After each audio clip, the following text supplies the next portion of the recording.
안녕하세요. 서울에 사는 59세 한상우입니다.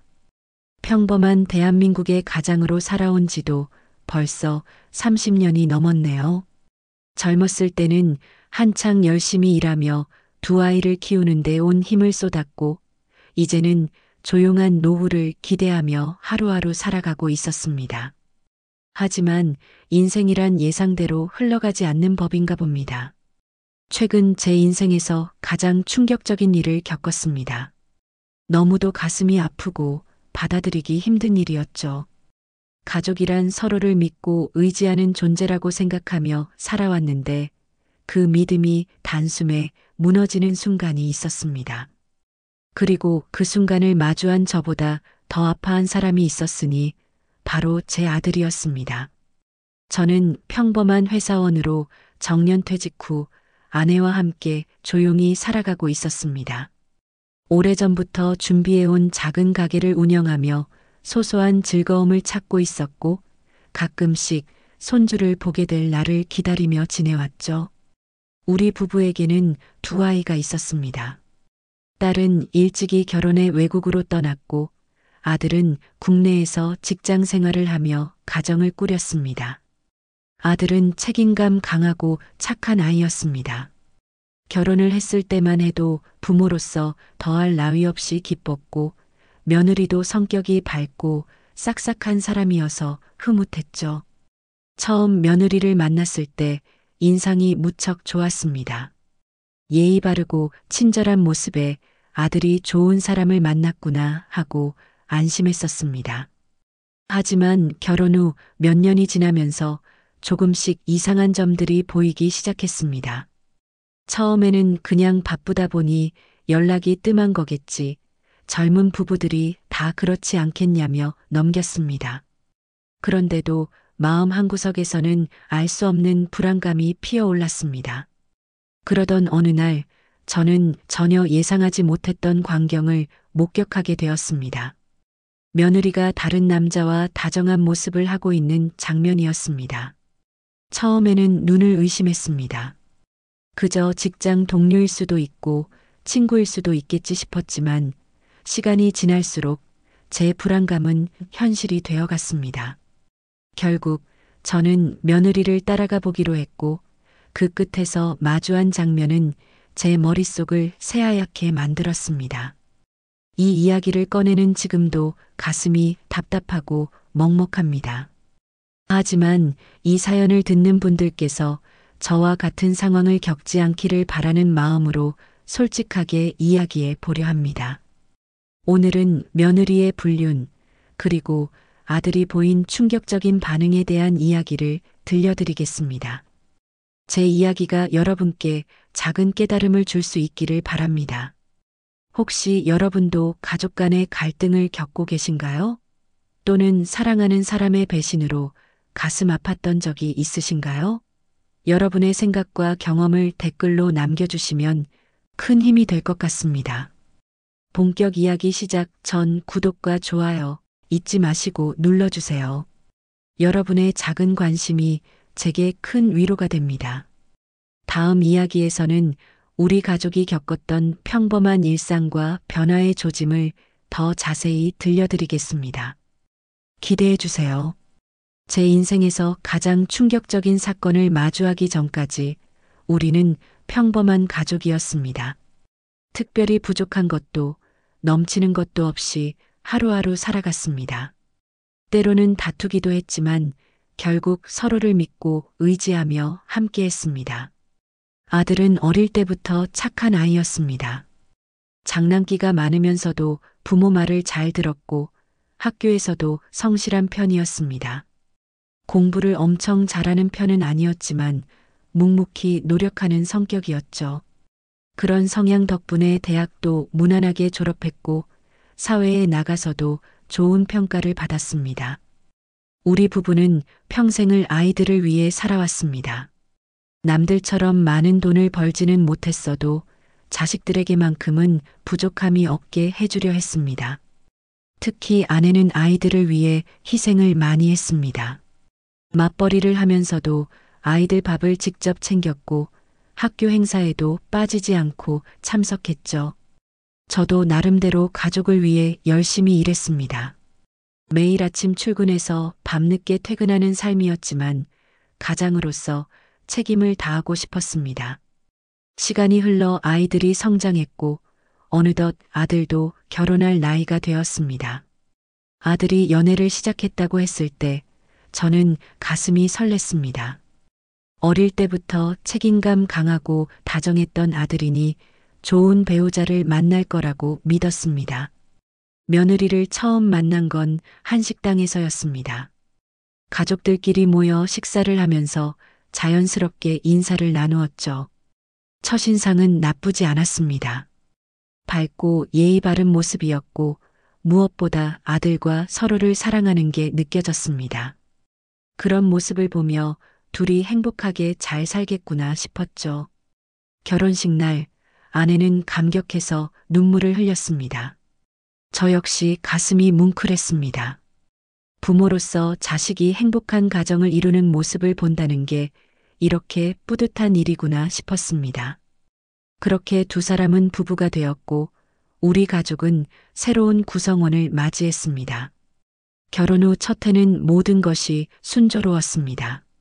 명절마다 우리 집에 와서 인사도 잘했고 살갑게 대해주었습니다. 함께 밥을 먹으며 이런저런 이야기를 나누고 가끔은 가족여행도 다녀왔죠. 하지만 결혼한 지 1년이 지나면서부터 조금씩 변화를 느끼기 시작했습니다. 예전에는 아들이 자주 전화를 했습니다. 아버지, 저녁 드셨어요? 라며 안부를 묻곤 했죠. 그런데 어느 순간부터 전화가 뜸해졌습니다. 처음엔 바빠서 그러려니 했습니다. 요즘 젊은 부부들은 서로에게 집중할 시간이 많지 않으니까요. 그런데 이상한 점은 며느리의 태도였습니다. 처음에는 살갑던 사람이 점점 무뚝뚝해지더니 명절에도 얼굴을 보기 어려워졌습니다. 함께 밥을 먹을 때도 스마트폰을 손에서 놓지 않았고 대화에 적극적으로 참여하지 않았습니다. 아내는 그런 며느리의 변화를 보며 속상해했지만 저는 그저 세대 차이 때문이려니 했습니다. 그러던 어느 날 결정적인 변화가 찾아왔습니다. 아들은 직장 문제로 지방 발령을 받게 되었습니다. 짧게 다녀오는 것이 아니라 1년 이상 떨어져 있어야 하는 상황이었죠. 당연히 부부가 함께 이사를 갈 거라고 생각했는데 며느리는 서울에 남기로 했습니다. 일 때문에 어쩔 수 없어요. 며느리는 담담하게 말했습니다. 물론 직장 문제도 중요하겠지만 저는 이상하게 마음이 불편했습니다. 부부라면 함께 있어야 하는 거 아닌가 하는 생각이 들었죠. 하지만 직접적으로 뭐라 말할 수 없었습니다. 결국 아들은 지방으로 내려가고 며느리는 서울에서 혼자 생활하게 되었습니다. 그때부터 두 사람의 관계가 점점 소원해졌습니다. 아들이 주말마다 올라오는 줄 알았는데 어느 순간부터 자주 못 온다고 했습니다. 명절이 되어도 함께 오는 날이 줄어들었고 심지어 며느리 혼자 오는 날도 있었습니다. 그때부터 불안한 마음이 들기 시작했습니다. 그러던 어느 날 저는 우연히 한 카페에서 며느리를 마주치게 되었습니다. 그날따라 이상하게도 들어가기가 망설여졌습니다. 그런데 창가 쪽에 앉아 있는 며느리가 눈에 들어왔습니다. 그리고 며느리 맞은편에는 낯선 남자가 있었습니다. 처음엔 아는 사람과 만난 줄 알았습니다. 하지만 두 사람이 서로를 바라보는 눈빛이 심상치 않았습니다. 손을 잡고 다정하게 웃으며 이야기를 나누고 있었습니다. 그저 직장 동료라기엔 너무도 친밀한 분위기였습니다. 순간 머릿속이 복잡해졌습니다. 눈을 의심하며 다시 봤지만 분명 며느리였습니다. 저는 그 자리에서 아무 말도 할 수 없었습니다. 다가가서 따질 수도 없었고 무작정 아들에게 말할 수도 없었습니다. 만약 오해라면 어떻게 하나 싶었습니다. 하지만 아무리 생각해도 그 장면은 단순한 오해로 넘길 수 없는 모습이었습니다. 그날 이후 저는 며느리를 의심하기 시작했습니다. 혹시나 하는 마음에 몇 번 더 그녀를 유심히 살펴봤지만 점점 더 이상한 낌새가 포착되었습니다. 주말이면 외출이 잦아졌고 늦게까지 집에 들어오지 않는 날이 많아졌습니다. 아들에게 이 사실을 말해야 할까 고민이 되었습니다. 하지만 아무 증거도 없이 말을 꺼냈다간 괜한 오해를 살 수도 있었습니다. 결국 저는 며느리를 직접 따라가 보기로 했습니다. 그리고 그 결심이 저를 가장 충격적인 장면으로 이끌게 될 줄은 꿈에도 몰랐습니다. 며칠 동안 고민했습니다. 혹시 내가 잘못 본 것은 아닐까, 괜한 오해로 가정을 깨트리는 것은 아닐까 싶어 마음이 혼란스러웠습니다. 하지만 불안한 예감은 쉽게 사라지지 않았습니다. 결국 며느리가 외출하는 날을 확인한 후 직접 따라가 보기로 했습니다. 평생 남의 뒤를 밟아본 적 없는 사람이었지만 이번만큼은 그럴 수밖에 없었습니다. 아들의 인생이 걸린 문제니까요. 그날도 며느리는 평소처럼 차림새를 단정히 하고 집을 나섰습니다. 목적지를 알 수 없었기에 멀찍이 떨어져 따라갔습니다. 몇 블록을 걷던 며느리는 택시를 잡아탔고 저는 급히 다른 택시에 올라타 멀리서 지켜봤습니다. 한참을 달린 끝에 도착한 곳은 한 고급 레스토랑이었습니다. 그리고 거기서 며느리를 기다리고 있는 남자가 있었습니다.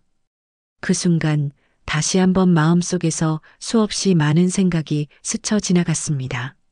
하지만 이제는 확신할 수 있었습니다. 단순한 친구나 직장 동료 사이가 아니라는 것을. 며느리는 남자의 손을 잡고 웃으며 레스토랑 안으로 들어갔습니다. 두 사람이 나란히 앉아 마주보며 다정하게 대화하는 모습이 유리창 너머로 보였습니다. 처음 카페에서 봤을 때보다 더 친밀해 보였습니다. 어떻게 해야 할지 몰라 한참을 서성였습니다. 당장 들어가서 따지고 싶은 마음도 들었지만 그렇게 하면 아들에게 큰 상처를 줄 것이 뻔했습니다. 한참을 고민하다가 조용히 휴대폰을 꺼내 사진을 찍었습니다. 이걸 아들에게 보여줘야 할지 말아야 할지 마음이 너무 복잡했습니다. 그날 밤 잠을 한숨도 이루지 못했습니다. 아들에게 이 사실을 알려야 할까? 아들이 이걸 받아들일 수 있을까? 고민 끝에 결정을 내렸습니다. 더 이상 미룰 수 없는 일이었습니다.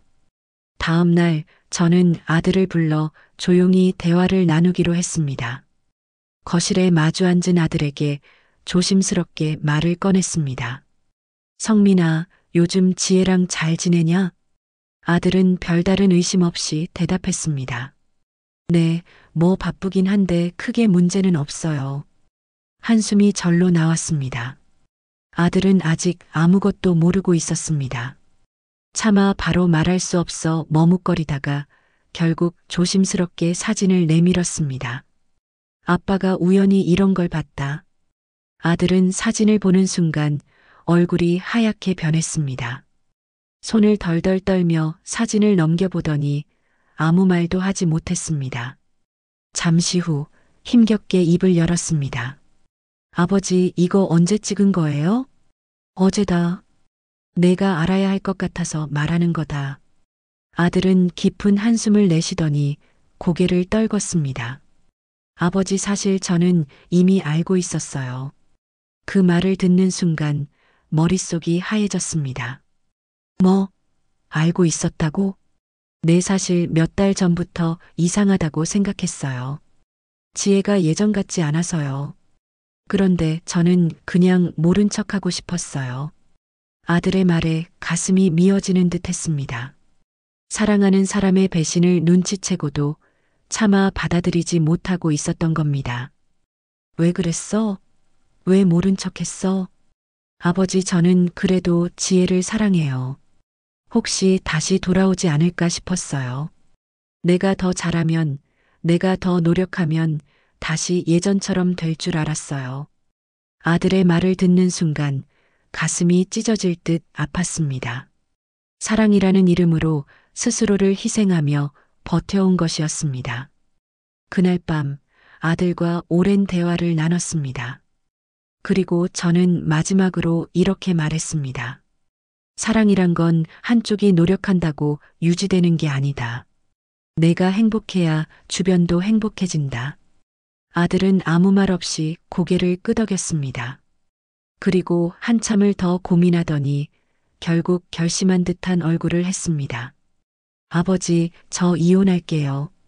아들의 목소리는 떨리고 있었지만 그 속에 단단한 결심이 느껴졌습니다. 이제부터가 진짜 힘든 싸움이 될 거라는 걸 알고 있었습니다. 하지만 아들은 자신을 위해 그리고 새로운 인생을 위해 이 결정을 내렸습니다. 그리고 저도 아들의 결정을 끝까지 지켜보기로 했습니다. 아들이 이혼을 결심했다고 했지만 현실은 생각보다 훨씬 복잡했습니다. 단순히 서류 한 장으로 끝날 일이 아니었고 감정적으로도 큰 충격이 남아 있었습니다. 며느리와 대화를 나눠야 했고 이 사실을 며느리 부모에게도 알려야 했습니다. 그리고 무엇보다 아들의 마음이 완전히 정리되지 않은 상태였습니다. 이혼을 결심했다고 해도 여전히 미련이 남아있는 듯 했습니다.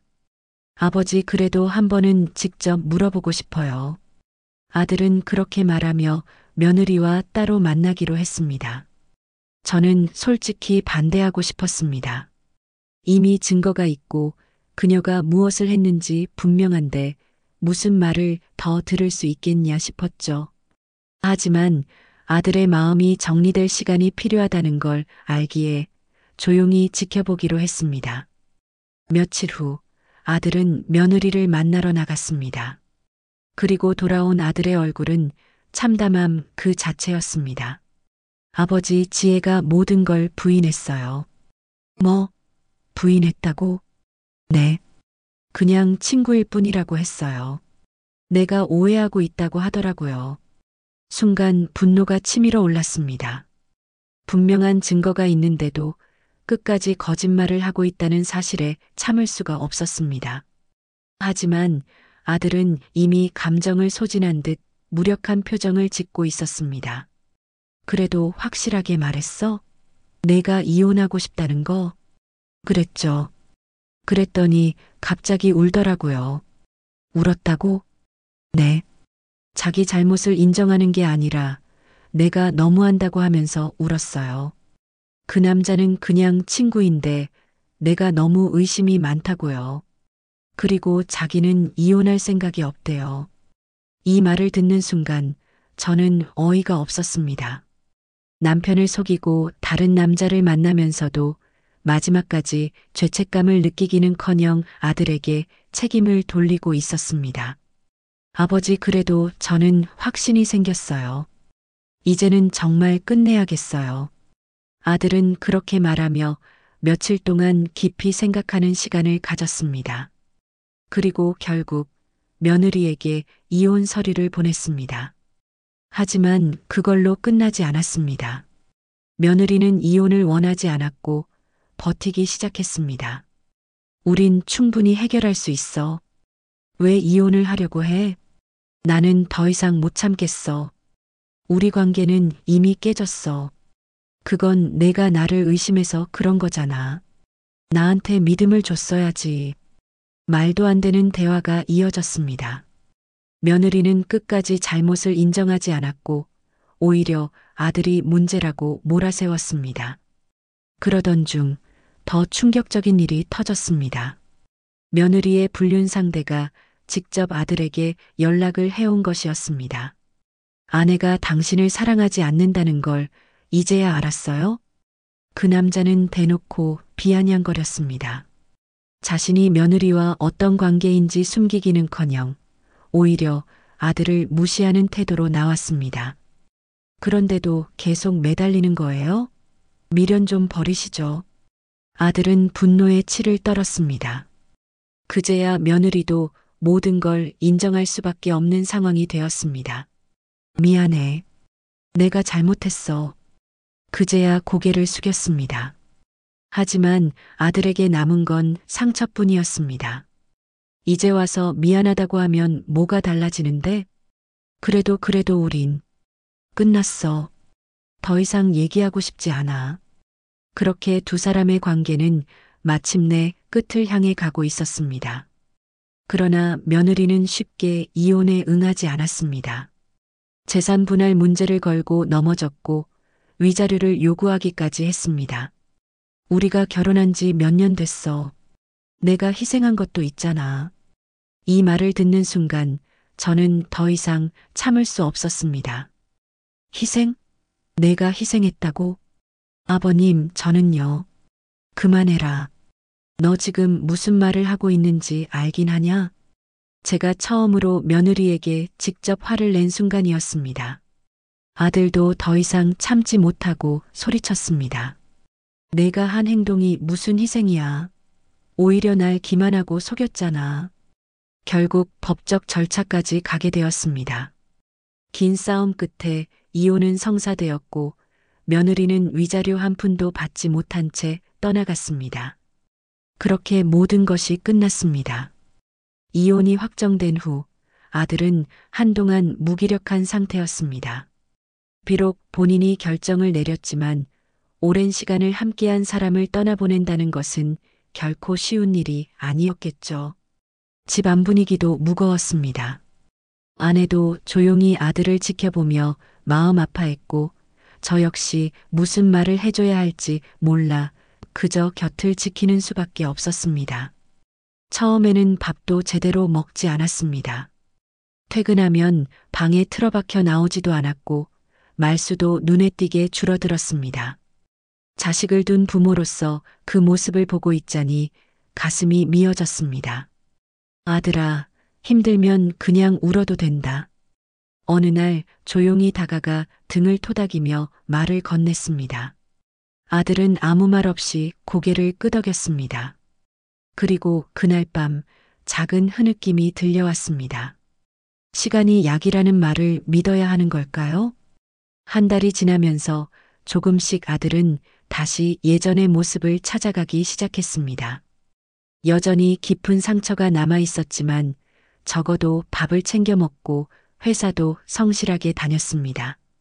그러던 어느 날 뜻밖의 소식을 들었습니다. 아버지 지혜가 회사를 그만뒀대요. 뭐? 그 남자랑 잘 안 됐나 봐요. 회사에서 소문이 퍼지면서 견디지 못하고 퇴사했다고 들었어요. 결국 며느리는 자신이 만든 선택의 대가를 치르고 있었습니다. 그 소식을 듣고도 아들은 덤덤했습니다. 오히려 씁쓸하게 웃으며 이렇게 말했습니다. 이제는 신경 쓰고 싶지도 않아요. 그냥 다 끝났으니까. 그 말을 듣는 순간 저는 안도했습니다. 드디어 아들이 과거에서 벗어나고 있다는 느낌이 들었습니다. 그렇게 1년이 흘렀습니다. 지금 아들은 예전보다 더 밝아졌습니다. 처음에는 사랑했던 사람을 잃은 슬픔에 무너졌지만 시간이 지나면서 더 강해졌습니다. 더 이상 과거에 연연하지 않고 자신의 삶을 살기 위해 노력하고 있었습니다. 어느 날 저녁을 먹다가 아들이 갑자기 말했습니다.